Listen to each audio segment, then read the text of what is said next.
Bienvenidos a la misma Flyways podcast. I am your host, Joey Basayo, and I have my host next to me. His name is Cal Ness. We have Quabby Kauda behind the curtain here, and then we have two mallard killing machines, just like our new merch says, more mallards. These guys are always saying more mallards. We got Dr. Duck and Billy Campbell. Yo. Thanks so much for being on. Thanks for having us. I love the introduction. I think Billy's going to step up his game. Yeah, I was impressed. I was very impressed.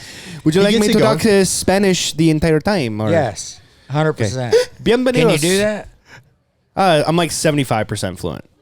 That's awesome. You guys are from Texas. Mm-hmm. You hear it. I don't know Spanish. I've got guys who work for me or with me that speak Spanish, but can you imagine what they're saying to him all day, every day? Hey, man, it's not good. It's not you good. don't want to know, actually. I tell you better what. that you don't speak it. Well, whenever I'm using a new roofing crew, I always pretend like I don't know Spanish for the first 2 hours just to hear how much shit they're talking to me, and it is unbelievable. So when do you drop that bomb? And then randomly in the middle of the day, I'll just start speaking Spanish, and you just see the one guy who's been talking shit. He just turns white as it goes. Yeah. I don't say anything to him, but he's just like.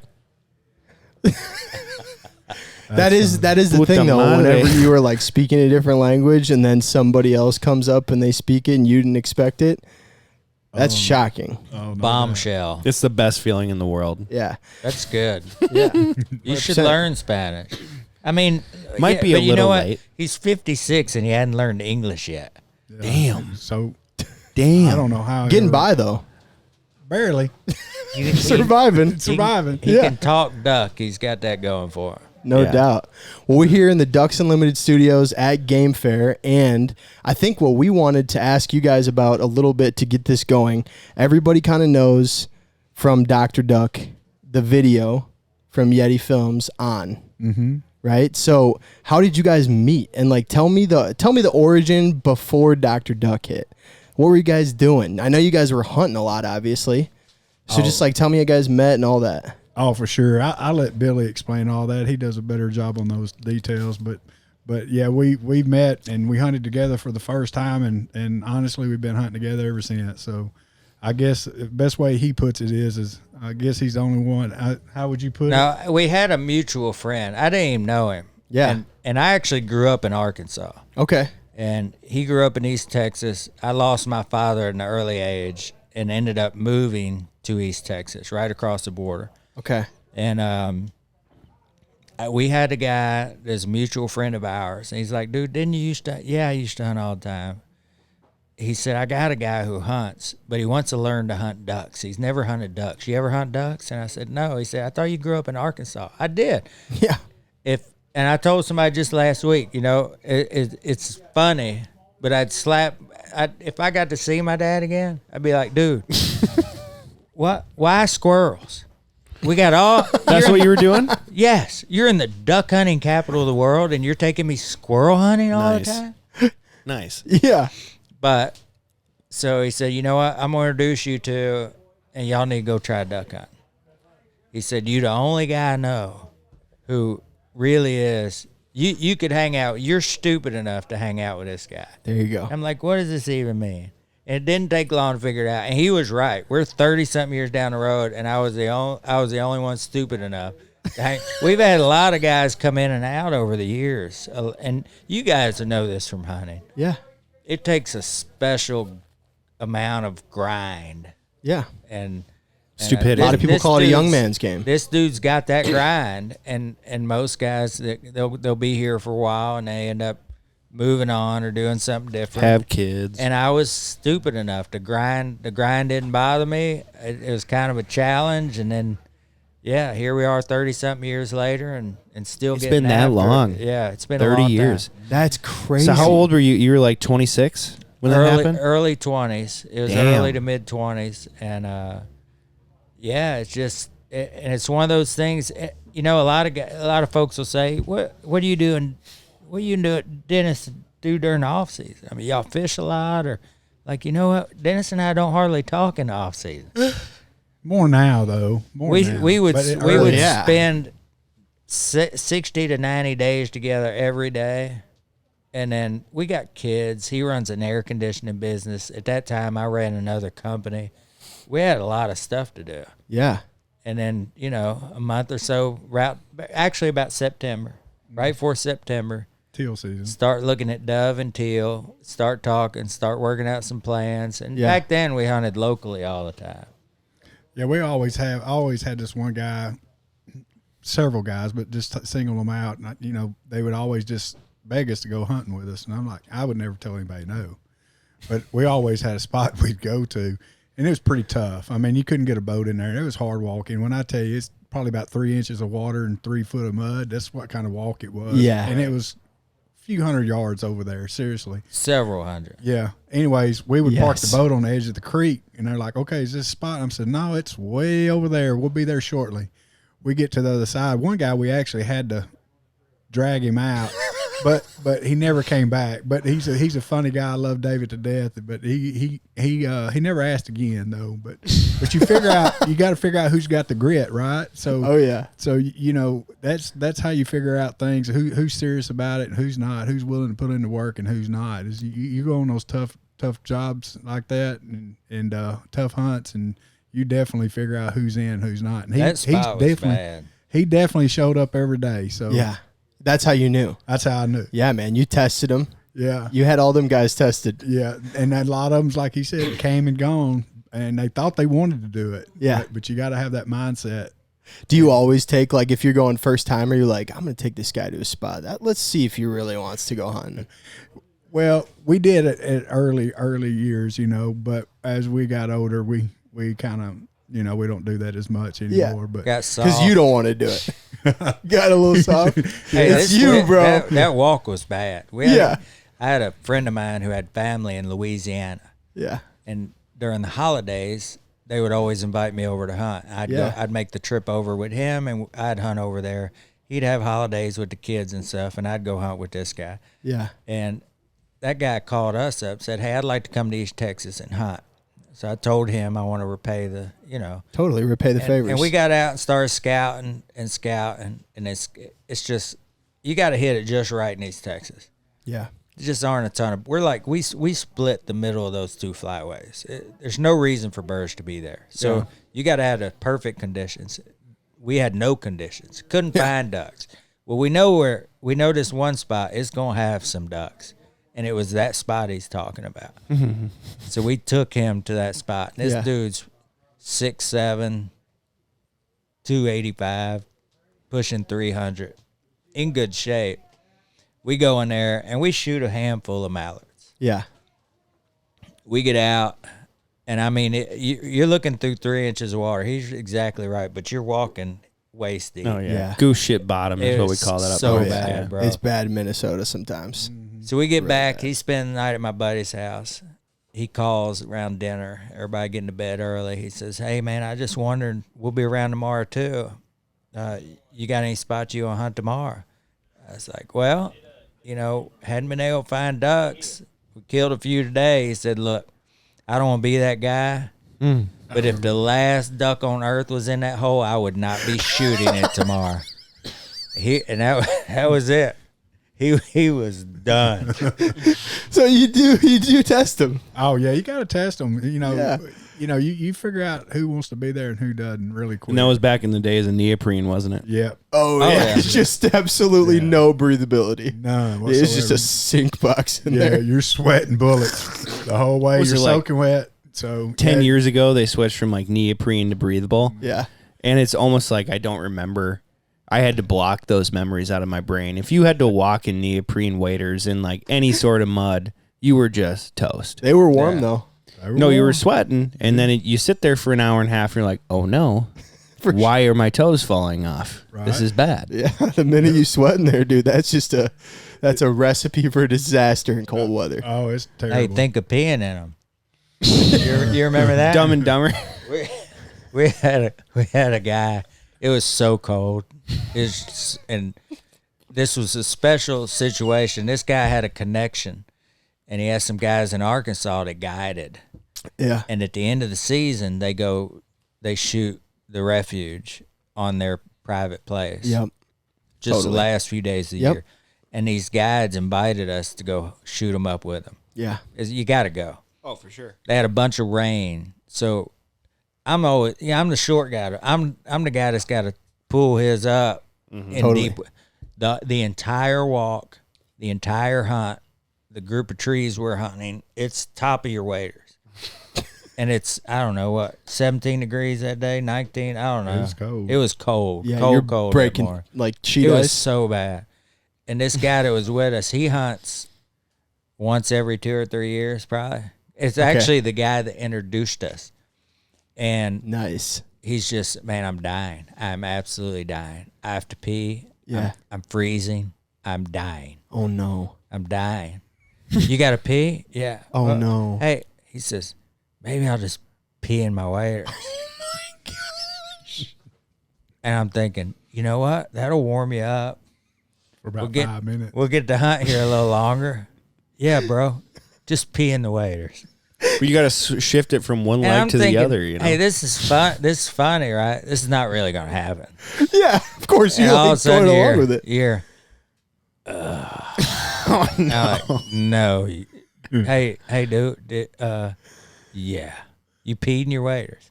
I peed in my waders. It Gosh. feels so good.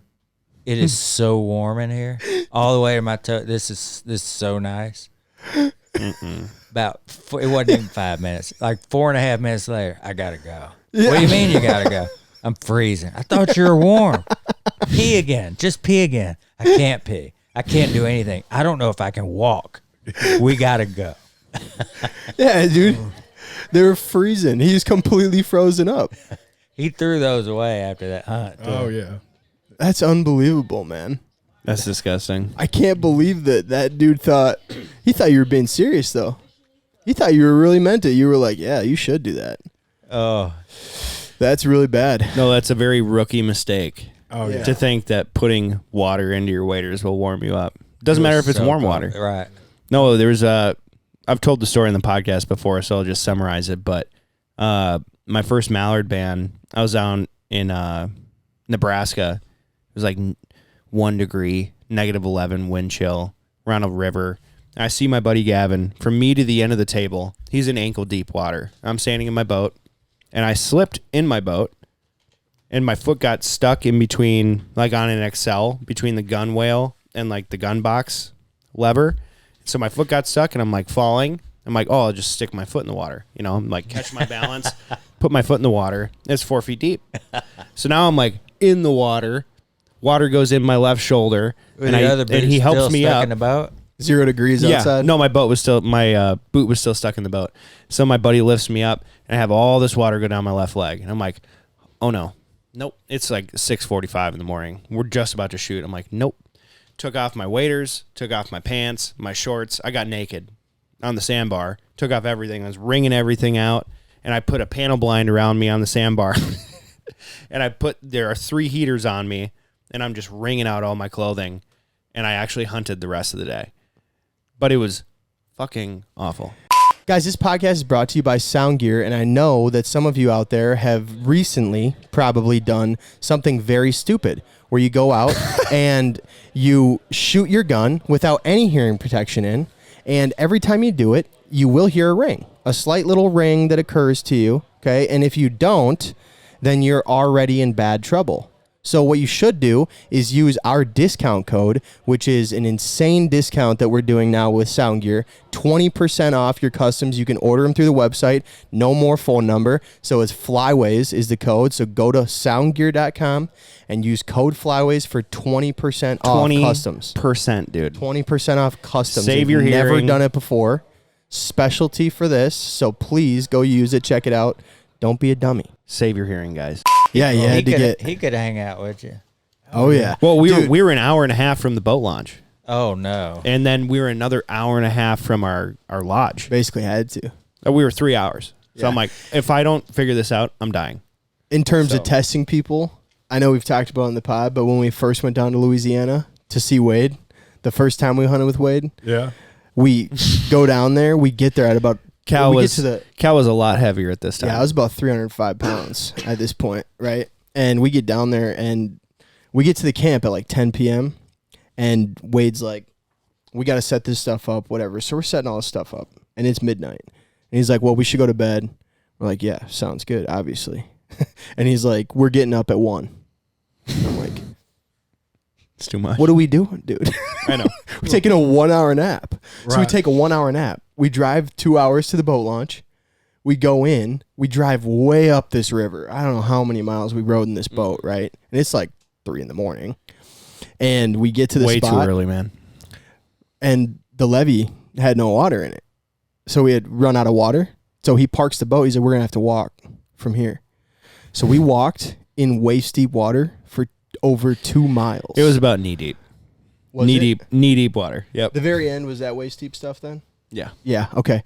Well, either way, dude, we walked. It was about a like, mile. Legit. No, Wade told me it was 2 miles. He tracked it. Shit. So Wade tracked it in. It was 2 miles. We walked with the decoys on our back, all our guns, all our stuff. We got out there, and I told Wade, I said, dude, I'm just going to tell you right now, if you guys don't shoot ducks, this is crazy. And we shot a 3-man limit, no problem. One of the prettiest mixed bags. We had a beautiful spec, and it was Really hilarious, nice canvas but bag, too. Wade was testing us. Oh, yeah. He was like, I'm going to see if these guys actually want to hunt. Yeah. Yeah. Cal was huffing and puffing. Oh, yeah. Bad. I got there, dude. You got Nobody dragged me out. I would go back the next day if I had to. No problem. But That Hey, dang it was way. hey guys, hold on a second. We look back.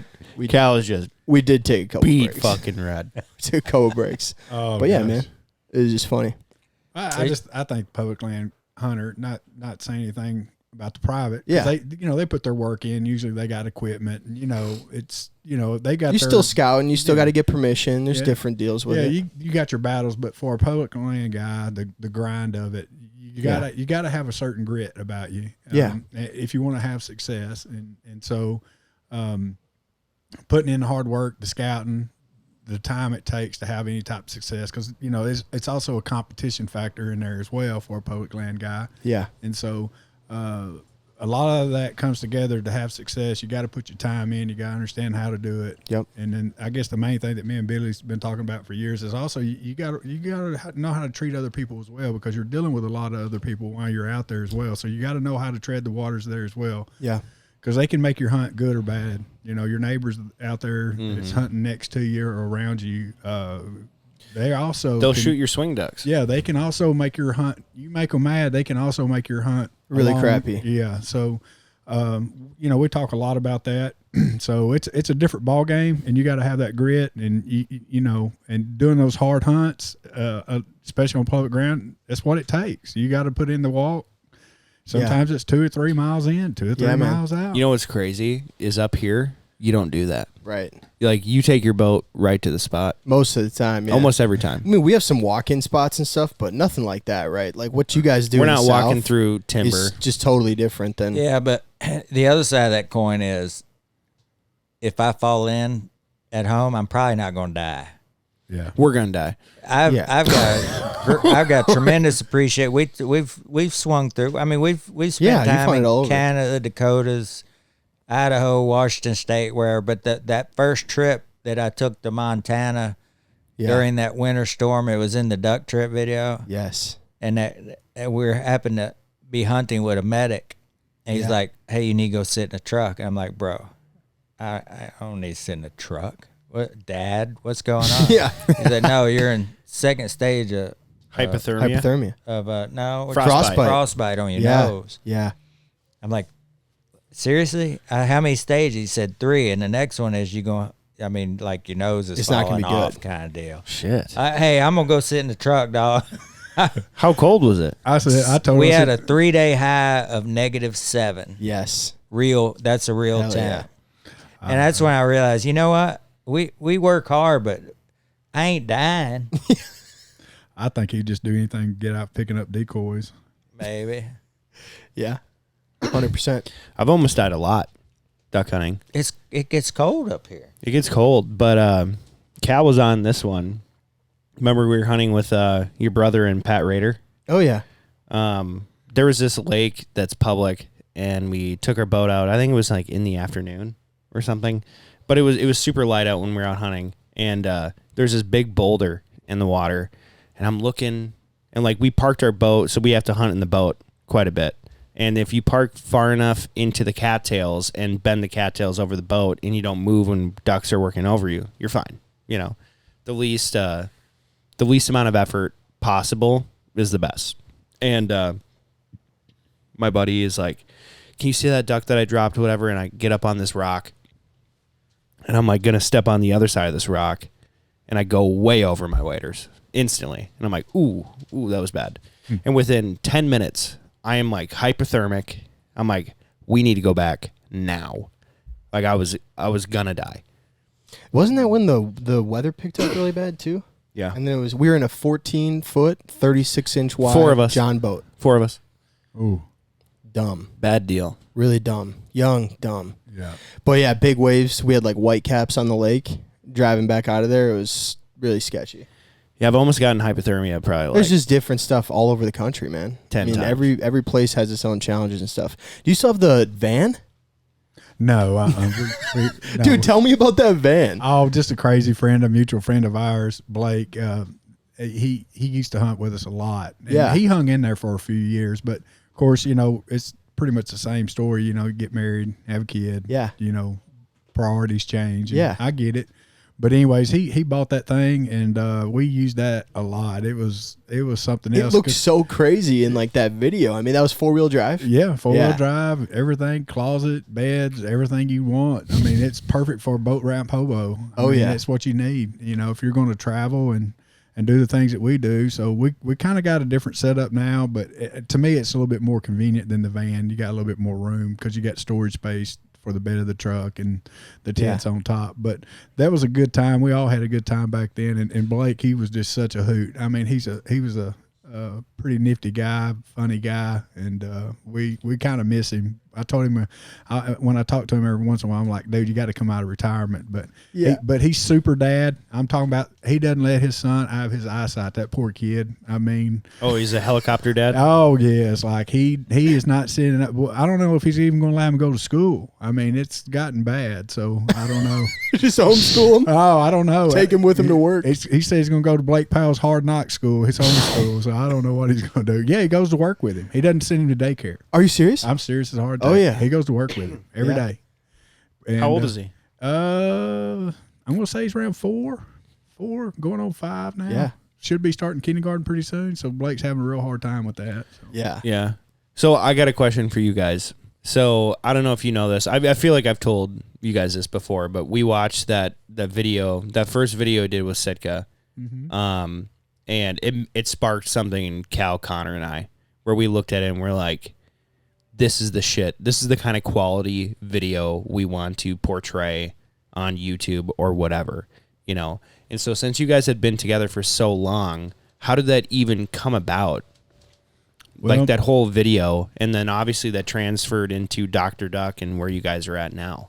So we had actually, I was a marketing guy. I worked at a company for 30-something years and had a little insight there, and social media was just getting popular. Right. That was around 11. And we would try to take cameras, and we had kids and people hunting. Everybody wants to record those memories, and we were just terrible at it. Yeah. I could never tell you what happened to any SD card I ever had in my life. The one for my podcast goes straight from the recorder to the computer and back there. I can't ever. Right. That's the process. Don't mess with it. That's right. Don't mess with the process. Yeah. So when Instagram really with the iPhone, and this guy, he would drop an iPhone every year during duck season. It's just work calls. They need something. Duck works. He can't help it. He's going to try to shoot the duck, and he tries to wedge his phone on his shoulder while he's shooting. Yeah. It's going to happen. Oh, so he's like, well, you can't just put them in your phone because I'm going to lose my phone. Well, they got this cool thing called the cloud, right? Mm-hmm. And now you got Instagram, and we could post it there, and you could even go get a new phone, and your Instagram will still be there in all the pictures. And he's like, oh, yeah. So I start the Dr. Duck account. We all called, and we really poked fun at him is where that came from. This guy, because he was just too much. We're all working our tails off, using our weekends or whatever day we could to chase ducks, and this guy was just bent over it, man. And not only he gonna find them, but find a whole lot of them in a very cool place. All the he's just good at it. And so we start calling him the doctor because he puts so much research into it, right? So we start the Instagram account. We start posting, and I like to have fun with it. So college football kicks off. I get a Heisman picture of him with a bunch of mallards. You know, we just poking fun. No, that's all it was, a good time. And then what? Sika reached out to you? He gets the guy reaching out to him. Guy from California. Ben? He's like, hey, I want to come out and do video. I want to do a video, kind of what you guys do, the public land thing. He ain't responding anyway. By this time, he's got the account. He wanted me to start my own account. We're getting on down the road with this thing, and I'm in business.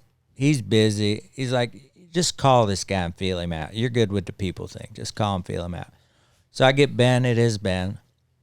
And he says, look, I just want to come out and capture the moment. I do that here the way you do it. You guys do it right. You kill all these ducks. I want to be there. Yeah. I'm like, dude, you're welcome to come out. We're not paying you for anything. You just had a feeling where this was going to go, right? Mm-hmm. We ain't paying for nothing. I said, you're welcome to my beer and my food and my fridge. You can sleep on my couch. We ain't paying you for nothing. And this is just whatever. Yeah. And I didn't expect to hear anything else back. And the guy's like, hey, so I got this weekend here. I can do it. I got this weekend here. Can I fly out? Talk to him. All right. Ben comes out, and we do that in a weekend. Yeah. And he brings some goodies. Yeah. And he's like, I work with some of these companies, and you know what? They'd love to work with you. It kind of just steamrolled from there. And Dennis said it out front. He said, look, we do this. We're passionate. He's really passionate about it. It's what we do. You can record it all you want. We'll wear your stuff. You can do what you want with it. But at whatever point that this gets to where it dictates how my hunting goes, where my hunting goes, how I hunt, at that point, if we ain't getting paid to do it, there's no reason for us to do it anymore. Right. And am I wrong? Have I missed anything there? No. That's how it was laid out. And Ben is such a creative individual. Yeah. He's incredible. I've talked to Ben I just texted him a few weeks ago. He's a great dude. Oh, yeah, he's awesome. Super guy. Yeah. Such talented. He's very creative. He does his own music. He did everything, you know. He'd come out, and of course, if he didn't quite get what he wanted, he'd come back. He'd fly back out. He'd do 2 or 3 trips and put things together and put it together. But, the thing is, I think it's more important. I think it's part of the video stuff, but I also think more importantly to me is I think it was the message that we've been trying to send since day one. Me and Billy's recognized a lot of stuff that's going on public ground that needs to change. And so our voice and my voice, I think it's just been, I want to change how it is on public ground, how we treat each other. I think the message is growing because when I first started out, number one, there wasn't a lot of information out there for a public land guy to get information. Because when I started out, you could watch TV, all that stuff was done on private ground, their uncle's farm or so-and-so's friend's farm, and all these, every one of them. You can go back, I don't know how many years, you can watch every one of them, and every one of them was on a private hole. Yeah. Well, I would go and do my thing on public. I'd come home, I'd try to watch some of those, just trying to learn as much as I can, but I didn't get anything out of it because it's kind of easy when you let a hole rest, and you can go in there and kind of dictate what you want. And on public ground, you don't have that advantage. You don't have that advantage of hunting the same spot every year either. Because, you could have it perfect this year. Next year it's over your head. The next year it's dry. Yeah. So there's a lot of variables that, a guy had to get out there and learn. But that was the main thing. I wanted it to be, number one, how you treat each other. Number two, I want to help all the young guys we possibly can to get out there and learn and try to grow the community. Yeah. And I think that's really what's really kicked off, because I think a lot of other guys seen that, and that even though they had the platform to talk about it, they didn't, or maybe didn't know how to approach it, or maybe they just didn't think about it. And when we started highlighting it, I think when me and Billy started highlighting that, I think it really kicked off, and a lot of guys' grip. And I do see a big change. It's a lot better than what it was almost 30-something years ago. Yeah. Compared to it is now. We still got some issues and some problems Naturally to resolve, but we're getting there. And I think we are winning. I want to hope that we're winning, because I like winning. So that's the main thing for us. And I think more than the video of any video we done, I think that's the message that we're driving that's really growing. So, and I think that's what we hope that people continue to do. Well, it's really cool too, because like Joey said, I mean, legitimately, guys, when I saw Dr. Duck, that film come out, that's when I called Connor. And Connor was making cinematic hunting videos, right? And Joey had gotten me completely hooked on duck hunting. And I called Connor and I'm like, hey man, you're doing this for work already, and this video just came out, like, we could go do this. And before we started the company, before we started Midwest Flyways, we wrote a why down. And our why essentially is we understand that traditions outdoors are greater than ourselves, and we want to inspire the next generation to keep them alive. Right. So we wrote Awesome. that, and that's how we started Midwest Flyways, and that's why we started with all the educational content. Right. Was just like, well, let's just give people a chance, because I didn't grow up duck hunting, and Joey taught me how to duck hunt. And I'm like, there's got to be a lot of people like me that are out there that I grew up fishing, squirrel hunting, but no duck hunting, that if they found this passion, it would be a part of their lives forever. It's also so intimidating when you Totally. like, really dive into the culture of duck hunting. You're like, holy shit, this guy's wearing $1,000 pair of waders. This guy's shooting a $2,000 gun. And they're all fighting with each other on the internet. This guy's got a $25,000 boat. This guy's like, this is too much for me to get in. And if you don't realize, like, hey, I can buy a $300 shotgun, a $200 boat.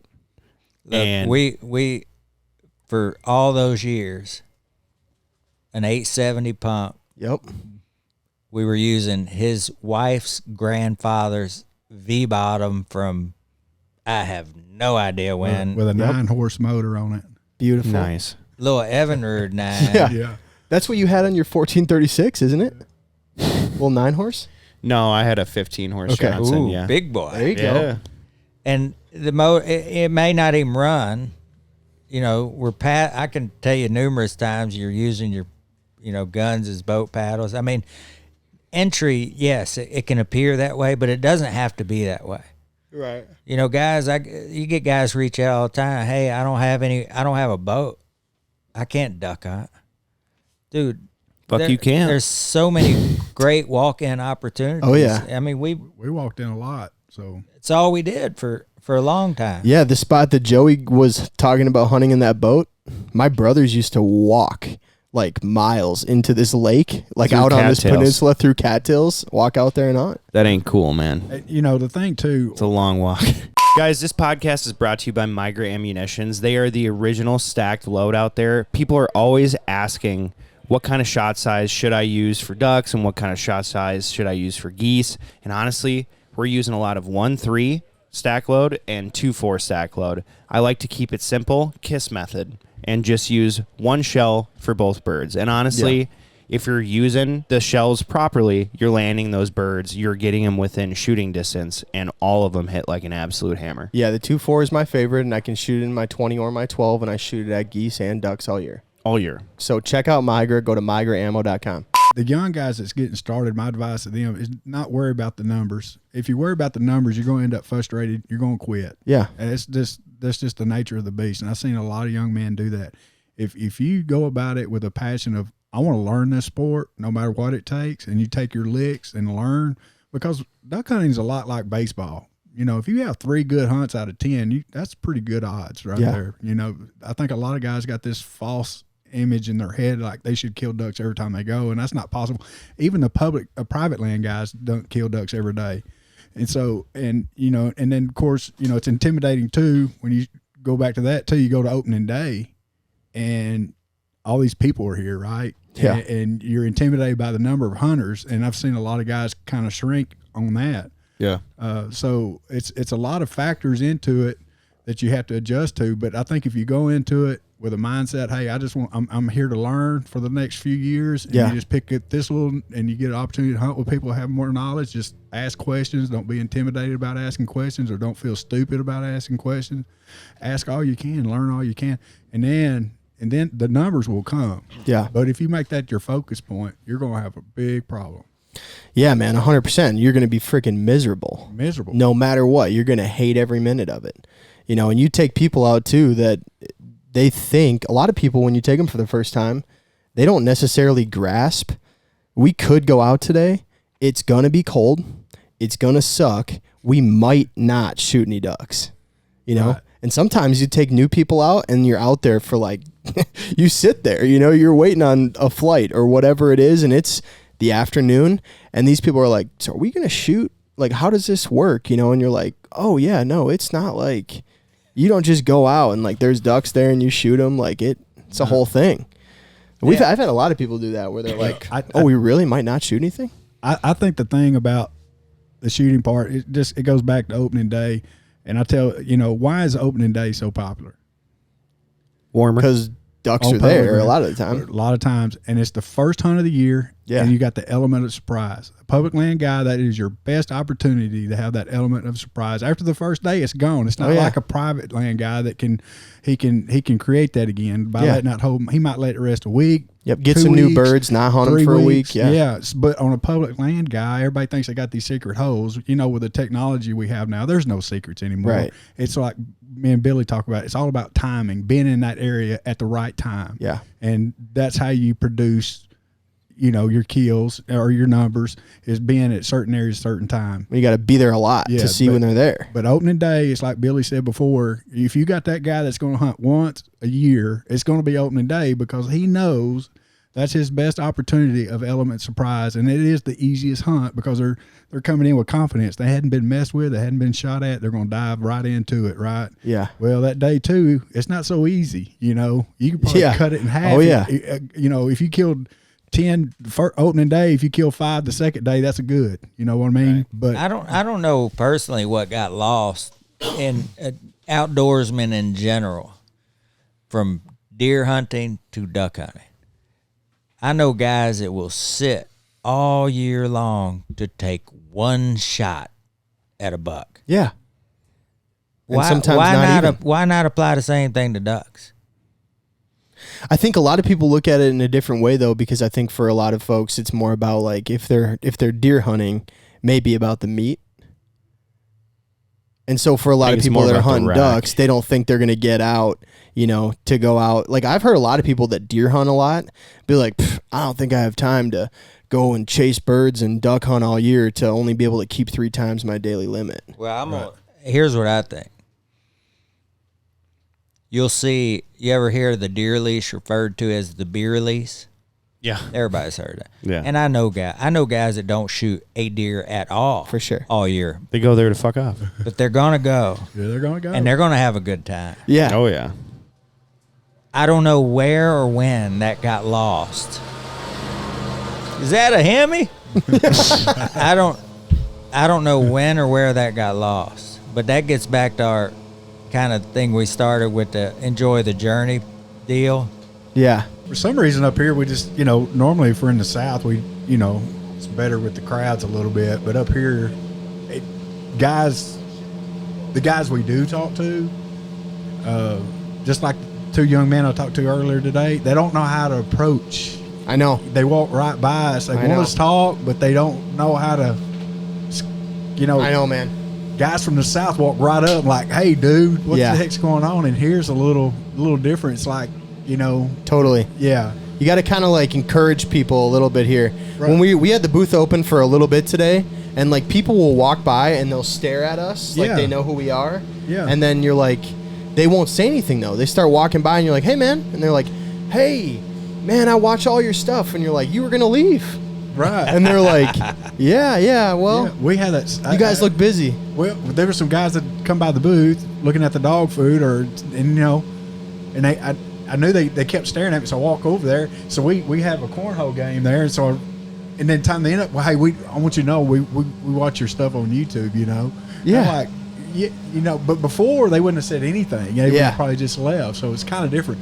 But guys from the South, it's like no big deal. Walk right up. I'll walk right up. I think part of it too, man, is like, you know, duck hunting in the South is a way bigger deal. I mean, that's just the reality. You know, like when we flew into Monroe Airport and there was mojos and duck decoys in the pond at the airport, that was like culture shock for me. I was like, holy cow. Like Sportsman's paradise. Because where we're from, right, like there are a lot of sportsmen here and there are a lot of hunters, but it's just a totally different vibe. You know, it's not like worshipped, you know, it's not like a religion like it is for a lot of guys in the South, especially, you know, Arkansas and areas where they hunt timber. Like that's a whole different, that's like their religion, man. You know, and up here it's like, oh yeah, I went duck hunting with my dad last week, you know.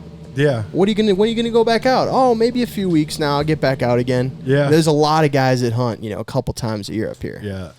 I think that's to be honest with you, I think that's probably the majority of the duck hunting really is the guy that goes out 2 or 3 times a year. Yeah. You know, it's not, you don't have a lot of guys. I wouldn't say a lot, but I would say, you know, hitting it every day, it's not, the number's not as big as it's the like guys. 2%. Yeah. 2%. Yeah. It's Yeah. not a bunch of hardcore. Yeah, up here too, we get a lot of goose hunters, you know. Like a lot of guys are really serious about goose hunting. Not as many guys that are like super serious about ducks. Mostly Canadians up here. Yeah. Yeah, we don't get. I maybe hear of 10 specs a year being killed here. And it's Really? like something that circulates, you know. Like people will post and I'll get a text like, "Hey, did you see those guys shot specs earlier today?" Like it's like a big deal, you know. Yeah. Or So- or snow geese even in a lot of the spots here. Do these guys go south or anywhere to go get specs, or are they just straight Canadian hunters? I mean, some of these guys that are like serious goose hunters, like there's a lot of guys in Minnesota that are serious hunters that travel. I don't hear of people like going and targeting specs Yeah. in Minnesota. I love specs, so I think out of all the goose, different varieties of them, spec is my favorite by far. It even tastes good, to be honest with you. So It even tastes good. yes. You know, Canadians, we've hunted that a few times. You know, me and Billy gave it the nickname of it's a 20-pound wood duck. Basically, they're just hard to clean and I mean, but to me, out of that, I think if you had me to say, hey, which one would you rather chase? It would be the specs because number one, I like that style of hunting that comes with a spec. Yeah. And then also, they taste really good. Yeah. I'm just going to be honest with you. I think they are superior tasting birds, Oh, in my opinion. by far. Yeah. So, It's not even a question. yeah. And I like the fact, you know, when we hunt, you know, we put out 5-6 decoys when we do it. Normally, we don't have to put out big spreads when we've done it before. And they work in just like a mallard. So, it's a different ball game. Well, where have you guys hunted Canadas before? New York, South Dakota. Dakotas, Yeah. Montana. Montana. Yep. Yeah, they're It seemed like to me you get the guys with the flags and you wailing on them, and they either gonna do it right then or they ain't. Yeah. You know, right off Right the bat. then, you either got them or you ain't got them. They ain't no work. It ain't gonna come over, take a peek, do some turns, finish him off. I'm gonna hit him with this lick. Oh, you got him with that lick. Ain't none of that going on. You either hit the right button or you didn't hit the right button. They either coming or they ain't. And speckle belly's kind of like you can Like recover, working a mallard. Like working a mallard, you can recover if you made a mistake with a speckle belly, and they're real. There are some great Canada goose hunters here that they can do some stuff that, I mean, you will see like groups leave and like, you know, Joey was telling a story on a podcast earlier, but like there are guys that, I mean, Joey reads geese so well, you know, so I mean, he'll tell me sometimes we'll be blowing and he'll be like, just wait. And I'm like, I'm still like learning the way that he's processing what they're about to do, but he'll let them go right by us, you know, and then when they're at like 30 yards, he'll just do one note and those geese will turn back around. You're Nice. Like, okay. So Well, there is a relationship with Canada geese. It's just one of those birds that you have to hunt enough, you know. Right. It's probably Yeah. like anything else. We just don't put a lot of time into geese. well, you know? why would you? Where you're at? Yeah. Yeah. Well, we don't. You know, in Texas, we got a lot of, I would say, native birds, and honestly, those native lot? birds, Not a lot. not a lot, but Like they're born and Yeah. they stay there? yeah, it started off as people buying them as farm geese, you know, and then these geese are flying off from the farm that that they were at. And, You're shooting somebody's pets. Yeah, they're Sure. bread Farm eaters. ducks? They're bread eaters. Oh, sure. Yeah, 100%. Wonder bread. geese. Yeah. Banded. It says Fred on the band. Nice. So we don't, and then of course we don't get the migration from Canada's at all. We get very slight migration from the snows. It's really dropped off in the last 10 years dramatically. So we don't have a lot of opportunity on geese, to be honest. So. All right, guys, this podcast is brought to you by Ducks Unlimited, and right now Ducks Unlimited is doing a pretty insane auction. So this is called the Ducks Unlimited National Trip Auction.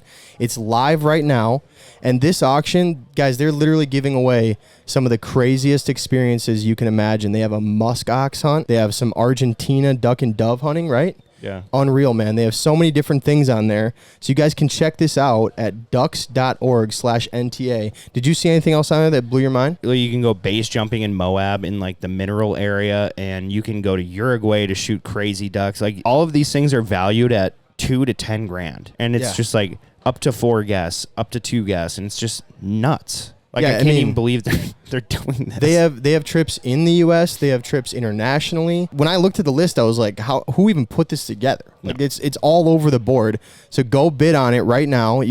Bidding is open and it closes on August 25th. So go to ducks.org/NTA. We appreciate you for listening. So basically, my boat key is hidden in my boat.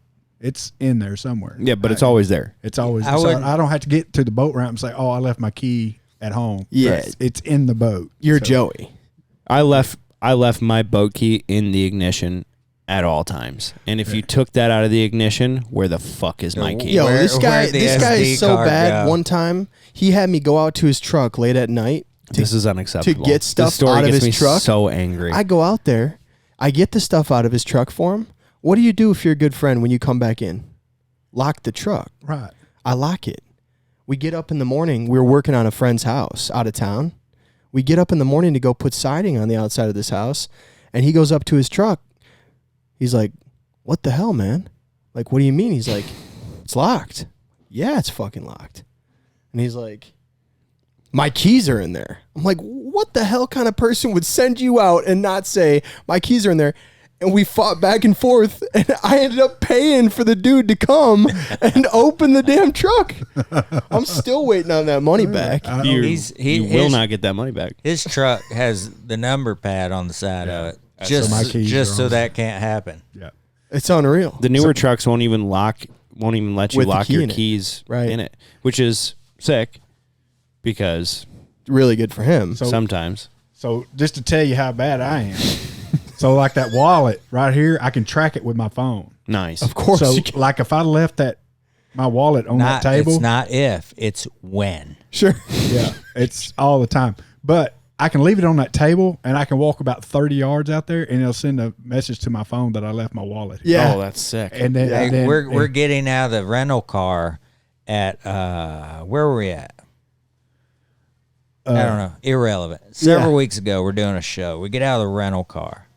Guy leans in. He says, "You got everything out: iPhone, iPad, computer, luggage." Dennis looks at him and goes, "Yes, sir." And we walk off. We have now boarded the train. We're getting off the train. We're getting in the terminal. And he picks up his phone and looks down and goes, "Oh no! Oh, here we go! Oh no! What? I left my iPad in the car." Everything's I'm attached. like, "Bro, the guy said you got your iPad and you said yes." "Yeah, but I didn't have it." "How do you know you don't have it?" "Oh, my phone just told me." "What if you had forgotten your phone?" I don't know. I usually wear my Apple Watch, and it tells me. So there you go. So my wallet, my watch, my iPad, my computer. If you leave any of them anywhere. Anywhere. So like I already got a message that my computer's back at home. Right. Yeah. So everything's connected. So I don't have to think anymore. Just got to have it. You guys ever watch the TV show The Office? Oh, yeah. Yo, this reminds me of Ryan's invention, the woof. Yeah. Anytime you get anything on any system, a text message, anything, it sends you a fax, an email, a phone call to tell you got a text, all that stuff. That's what you got. That's what I got. You got the woof. But, I don't have problems. So I let my keys stay in there. That's the only thing that's not attached to all this electronic stuff. But I know the code to get in my door. Yeah. So my keys stay in there, and my keys stay in my boat. Yeah. So I'm golden. No, I have such bad ADHD that I'm very good at multitasking. Very good. Until I'm not. Right. If that makes sense. So if I'm focusing on one thing, I have to be listening to music. I have to be listening to a podcast. I have to be doing something else. And then I'm really tuned into what I'm doing. It makes no sense. I understand this. Yeah. You know? And so when it comes to my truck keys, my wallet, my phone, I know where that shit's at because I put it in the same spot every single time. Yeah. If it's not in that same spot, I'm that same I'm way. screwed. Yeah, I you do know? the same. So whenever anyone touches my shit and they go, like, they'll just like take my phone for me and they'll move it somewhere else, I'm in a panic because I know where I put that and now you moved it. Right, but his lifestyle is causing panic for everybody else around him. Just don't touch my shit. Because his shit's everywhere. So then you're like, bud, your system sucks because it's everywhere. It's like earlier. If my key is right here. And Yeah. I'm looking for my keys. I cleaned up. Where are my keys? We're doing podcasts. He goes, oh, bud, I put that in the bag underneath the table. Why would I think to look in the bag underneath the table for in my your keys? stuff. This is In your just own today. stuff. It's 2 hours ago. You guys are, you're reminding us a lot of each other. Hilarious. It's actually unbelievable. I want to close the end on that before they started scooping poop outside. Yeah. When we talk about enjoy the journey, because I know it can be viewed, especially with, we've had some really good years. This guy works very hard to find ducks. Yeah. You don't just you guys know. I know how hard you guys hunt, and you get it. But a lot of these guys getting in new may not understand the work that goes in. The transition that we made from those creative videos to the day-to-day grind videos, we both felt. I'm a creative guy, and there's nothing I'd like to see more than to continue that level of creativity with Ben and somebody like that. Yeah. But there's more value. We've found more value in more of a consistent, day-to-day, real-time, reality-type show that allows us to consistently show folks what's behind that creative video. Yeah. The video was a great picture to get you fired up about duck hunting, but it did not draw a great picture of Of what it is. That's right. And we've found we've talked frequently about going back to getting more creative, maybe doing one, but that was a 1 a year thing. Right. With Ben. Right. Yeah. This is something that we can do real time. There are some days we do 4 episodes in a row, 4 days in a row, and maybe we don't kill them too, but we think it's important to show guys. Yeah, that you're people not need to going know. to kill them every day. Yeah. And back to the deer hunting thing, the beer camp, right? Yeah. Those guys got it nailed. They understand the importance of enjoying that journey. Yeah. And somewhere along the way, that got lost in duck hunting. And Dennis talks about the numbers, and it may be the same thing that we're talking about. People, they see it on social. They see these cool videos. They see all these people hear friends killing ducks, and they just think they got to go out and beat on them. And we lose sight of the fun times we have seeing Joey get his boots stuck in the boat and almost drowning in 10-degree weather. That's good stuff. You know how many times he's seen me? I am so bad. We'll dock the boat out, and I just step off in the water.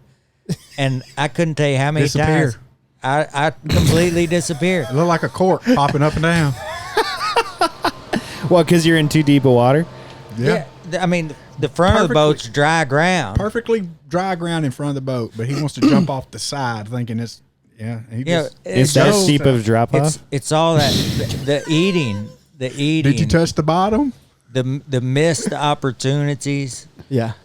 All the things that go into this make that journey, and that's really what keeps us coming back. Absolutely. It's not, you don't remember your best hunt. Okay, you're going to have a few where you go like, you know what, we burned them up that day. Mm-hmm. But some of our best hunts are hunts that we couldn't tell you how many we shot that day. Right. I mean, it's going to happen. You're going to have great experiences. And if you focus on that journey, yeah. it just all means so much more. Totally. Well, you guys have a podcast, Yes. Dr. Duck podcast. How easy is it to talk about, we burned them up that day. We shot a 10-man limit. This duck did that. This duck did that. You're going to lose like captivation pretty quickly. Yeah. Because it's just like, oh, wow, yeah, they just kill a lot of ducks. If you are good at telling a story, you are going to hold people captive, right. you know? Yeah, and if you look at the biggest influencers in the world, most of the time it's just them showing their real day-to-day stuff, you know? Like people whatever people can relate to is what people want to see. And everybody's not going out and killing, you know, piles of ducks every time they go out. We've really focused too with our cinematic films on like, well, let's tell the story about like what we're actually doing, what's going on, who we're with, you know, versus just how great was the hunt. You know, I want people to feel good about the entertainment and the fun of what they could be doing if they were going out with their buddies hunting. Not that it's going to be a great big hunt, you know. Guys, this podcast is brought to you by Weatherby. We are so excited to announce that we are working on an awesome partnership with Weatherby. We've been shooting the Elements for a long time, and they have a brand new gun out now, which is what we've gotten so fired up about. Soryx. The Soryx. It's unreal, made in Italy. Soryx. Hand-painted in the USA. The guns are beautiful. They shoot amazing, shoulders really nicely. We got a chance to test them out last year. Can't say enough good things about them. And they are really working on a ton of awesome R&D to make that gun just continually better and better. And you guys are going to love it. So go check it out, weatherby.com. To me, you know, also, you hunt in a group most of the time. And each guy needs to have their niche in that group. And it makes it fun if you work together as a team as well and you have that camaraderie between each other. It can be really good. But if you got one guy that's got an ego problem or, you know, he's putting pressure on other guys, it doesn't become fun anymore. Yeah. Right. So, you know, the main thing for us is we do, you get tired and sometimes we might bark at each other a little bit. We're not perfect, but 99.9 of the season, we're having a good time. Yeah. And, you know, my part is I love scouting. I like putting the time in. I like the details of the scouting. I like going through the details of the scouting. And then when we do have success and, you know, the arrangements of the hunt, just laying all that stuff out. And then at the end of the day, seeing all my buddies smile and have a high five and having a good time, just like we always talk about, that's a big part of it for me. Yeah. And it always don't work out. Like I said, if you're batting 300 on duck hunting on public ground, you're having great success. Totally. If you're above that number, kudos to you. I mean, that's awesome, you know, but if you're starting out, you really got to understand there is a process of learning, and just take the time to learn, enjoy the journey, and then also just remember the Dr. Duck podcast is same team. If you realize that, and you got other guys out there realize that they're on your team as well, and enjoy that process, you'll be duck hunting for a very long time. Yeah. Sometimes it's hard to remember that you're on the same team. Yes, you know, it's like Cal and I, we grew up across the street from each other. I moved there when I was 4, and he moved there when I was 6. It was like a year and a half later, 2 years later, and we've been brothers ever since, you know. Right. But that's the problem. We're brothers. Right. So we know absolutely everything about each other, and it's like this morning, he's like, hey, you need to do this. And I'm like, you know what, dude? Fuck you. You know? He's like, fuck you, don't do that. He's like, all right, but you need to. And I'm like, I got it, you know? Right. And then 20 minutes later, good. You know? Yeah. But you get that in the field, especially with like no sleep. Yep. Let's say a hunt got fucked up. Someone messed it up. Oh yeah, it's always all those are going to happen. But those are memorable moments, like he was talking about. Right. Totally. You know what I mean? Like you can go 2 weeks later and you can look back over at your buddy and say, you remember 2 weeks ago, this happened. We had all these ducks. You're standing out in the middle of the duck hole. I mean, it becomes not so serious to funny. Totally. And so those experiences is what you're really going out. Oh there yeah, for. all the like bad moments become the funniest moments. In a way. You know, Joey going under is like a story we hear about all the time. And now those stories for me and Billy's that, you know, I can look at Timo or he can look at Dalton and he can dump those stories on our kids. Yeah. And, you know, when we're sitting around at camp and stuff. So that's what it's relate to now. Yeah. Me and Billy can talk about our past, and it's to one of our boys making fun of him, or he's making fun of me or whatever. So that's what you live for. Yeah, man. And so if you keep that in perspective and you'll a person does that, you'll be duck hunting very, very, very, very long time. Yeah. But one more thing to close us out. Going back on that initial video was just how we know you guys, which you should probably grow back the beard. You know, you've been trimming it up, and Dennis, nobody recognizes him anymore. Dennis is still just like fully committed. Yeah, he's got enough beard for both of us now. Yeah, right. Well, I think it's Bonnie. You know, she don't like the long beard. So, yeah, that makes sense. No, you got to do what's right for your lady. Yeah, you know, clean it up, keep it clean. He might deny it. That's. But I'm on Bonnie's team. Bonnie is an old soul, and I love her to death. So, if I was Billy, I'd probably shave it too. So Yeah. she's worth it. But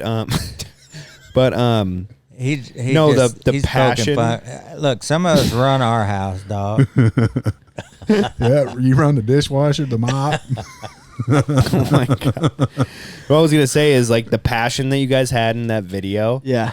gets me so fired up. Yeah. Every single time I watch the video, especially like on Duck Opener, we always bring new people, and so I'm like, hey, you want to see what we're gonna get into tomorrow? This is what we're getting into. That's and killer. it gets I them fucking appreciate that. fired up. Well, Because it you gets oughta- me you- fired up, Well, man. you need to see that passion in real life. I don't know why it's taking so long for us to get together. I know. I know. We need to make. No, we it need- happen. we need And to I go take- hard and I take grind it out for 3-4 responsibility for days. that. You guys We- are busy, man. We've talked several times and just hadn't made it happen. We need We'll to make it happen. You want Let's to come make it up happen. north this year? Start your season a little You know, early. it's a little warmer down there. Be warm in the early season though. Warmer. I like the cold. I just I do too. don't know that I could do it all the time. You're fine. You'll Yeah. be fine. For a Getting weekend. We'll old. test I'm ya. Maybe I'm getting to be a sissy. I'm getting old. We'll test guys. you. I don't like being cold. So if I can get us warm, I'm going to do that. Yeah. You know, and if we're not going to get warm, it's not going to be that long of a hunt. So I always do like a pros and cons. Okay, that's going to be a shitty walk. We're going to sweat. We're going to cool down. We're going to get You are cold. old, bro. Yeah, no, I'm unacceptable. Yeah, it's Yeah. unacceptable how old I am. But it's just like I do a pros and cons list. It's like that's gonna suck, but the birds are in there. We're gonna be out of there within an hour. You know, so it's worth the bullshit we're gonna go into. Sometimes I'm wrong. It's always worth the bullshit. Oh, though, in yeah. the end. Sometimes I'm wrong. You're going to miss it every once in a while. You know, but half the time I'd rather hunt in luxury, hang out with your buddies, whether it's private or public. We actually hunt quite a bit of public Yeah. up north Right. because Minnesota actually has the most public land per capita in the United States. I did not know that. I didn't either. 10,000 lakes too. I it's did crazy. know that. It's crazy. Every A lake few is public. mosquitoes in the summertime too, right? Don't get north of here, bud. Yeah, the mosquitoes and horseflies just like an hour and a half north of here. So bad. Unbearable. Yeah. I was just there for a bachelor party golfing. It's beautiful outside. They land on you, stinging No, you. stinger down. They land on you, stinger down. Anything, whatever Really? they got. Big old mouth horse open, flies. they land on you. This Horse big. flies land on you, mouth open. And you got a welt the size of a freaking starburst on your arm. It's like, you bastards. They're vicious, But no, but seriously, guys, thank you so much for Yeah. coming on the podcast. This has been a long time coming. And yes, we will absolutely. Yeah, you're welcome. You're welcome for El Camaleon. Now I want a taco. there you go. Cállate, See, puto, no vas a hablar por chips and ti, sauce. okay? We always tell everybody when we finish the pod, we do this song. You can't be mad if this song's playing. You can't No. be. You No, can't you be can't. It's mad. impossible. Chips and salsa. Where's that at? That's right. Yeah. You're Right ready next to to have the a queso. fiesta. Oh yeah. It's right next to the queso, bro. Awesome. But no, thank you so much for coming Yeah. on. Yeah. We will Thank hunt you, guys. together. That'll be a blast. Yeah, I'm looking forward to Go it. check out Dr. Duck on what platforms? All the platforms. All the platforms. Yeah. But Dr. you Duck have. podcast, all the social channels. But where are you putting YouTube. your hunts nowadays? YouTube, YouTube. Dr. Duck YouTube channel. Perfect. Thank Perfect. you. Go check them out. Hey, one more thing.